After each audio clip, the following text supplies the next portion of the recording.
And we're going to get a first look at what Ben is expecting right now.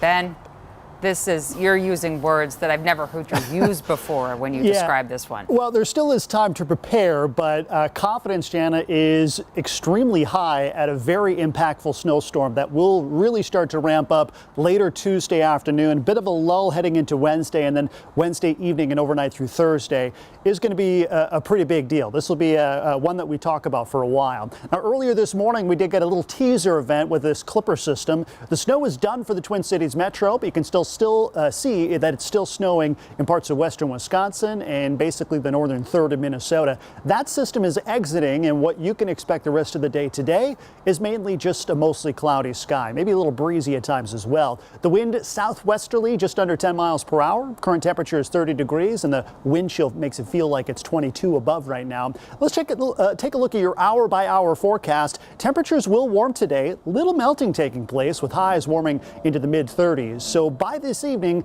this first Clipper system begins to move out of here. High pressure moves in, and it should stay quiet through Tuesday morning. By Tuesday afternoon, the next round of snow moves in. So areas along and south of I-94 looking at still some significant snowfall on the range of about 3 to 6 inches with this next system that could affect your Tuesday evening commute.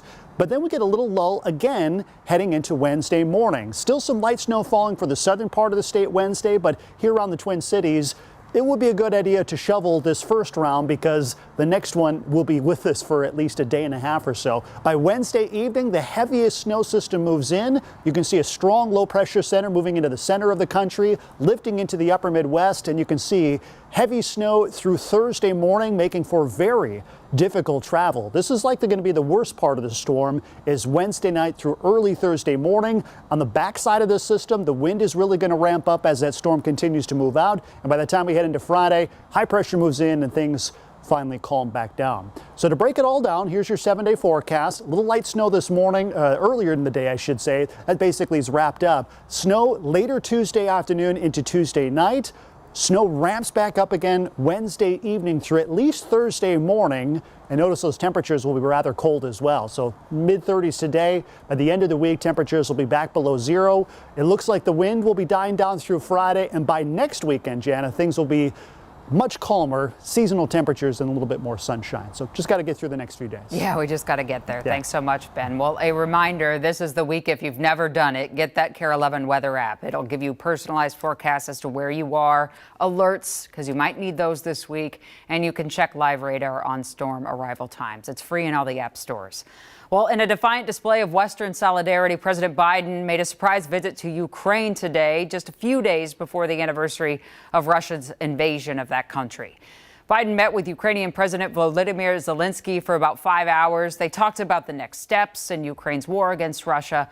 Biden also reiterated to Zelensky that Americans, as well as the world, stands with Ukraine.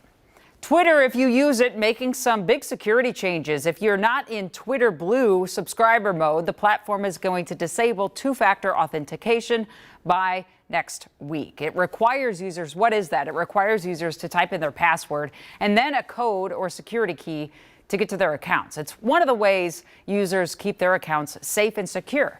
Twitter says it's going to make this change March 20th because they've seen scammers abuse the system. Users will now have 2 other ways to authenticate their logins for free: an authentication mobile app or a security key. Well, coming up tonight on KARE 11 News, as we get ready for that snowfall Ben talked about, we're going to talk about your house. It's a good time for homeowners to check that roof out for real. Tonight at 6, we'll tell you what you can try to do before this storm to help prevent any potential problems. And we'll see you back here in 20 minutes for more weather with Ben and more news. Have a great afternoon.